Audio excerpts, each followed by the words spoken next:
economics, and we're really just dealing with some pretty simple, straightforward subjects right now. But production is made up of capital and labour. Okay, you need a bit of enterprise there to join the two things together, and that will lead to an increase in output, and hopefully we will get productivity. It's a really, really big term in economics. In fact, Paul Krugman says everything is about productivity. If you get a rise in productivity, when you do the macroeconomics part of the course, and that's got price, level, real national income, which you won't be able to see on there because it's in green, and you also will not be able to read my writing, but that is the AS curve moving out, and that is because productivity is output divided by input. Labour productivity is output over a given time period divided by the amount of labour. So if you can increase those, then your firm's going to become more efficient. If your firm becomes more efficient, costs will go down. If cost goes down, then your profits will go up. So productivity is an important concept.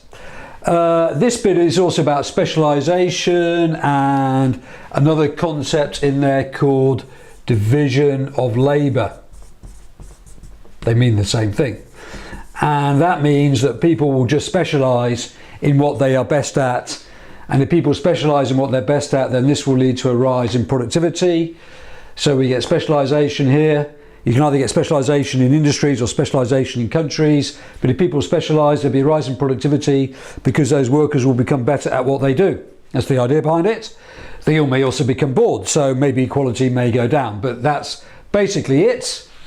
So people should specialise in what they're best at. You split labour up into different segments, so labour doesn't do anything.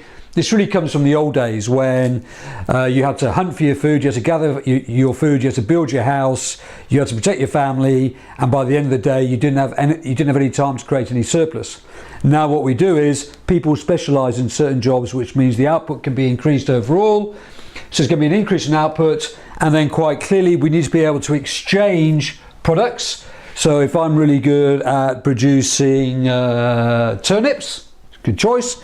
Someone else is good at producing cars, then I can give them some turnips for a car. Would hardly be a fair deal, would it? I could give them a lorry load of turnips for a car. Maybe that would work. Instead, what I do is I go and sell the turnips. I get paid £2,000 for my truck of turnips, and then I can go and buy a car for 2,000 quid. So we need a medium of exchange to facilitate this process. So that's the whole lesson. Productivity and division of labour. Lesson 26.